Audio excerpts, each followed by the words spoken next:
May pag-asa nga ba na baka ang puso ko'y mapagbigyan?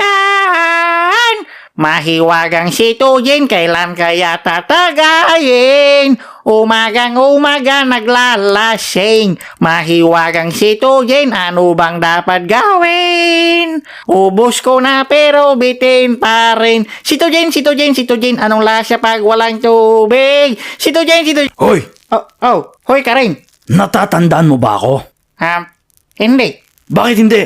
Tanga, nakamaskara ka eh. Ay, sorry. Ako yung magre-recruit sana sa'yo sa grupo namin. Ha? Anong grupo? Yung sa mga hold-upper, nakausap mo nga boss namin eh. Yung dinala mo ko sa madilim na lugar. Oo, Yung boss mo, yung matabang lalaki na naka-red. oo. Yung nag-chat pa tayo, tapos kinumport nyo ako kasi ang tagal akong sagutin ni Aubrey. Tapos sabi mo, ako na lang kasi pre. Wait. Walang nangyaring ganyan ha. Ay, sorry.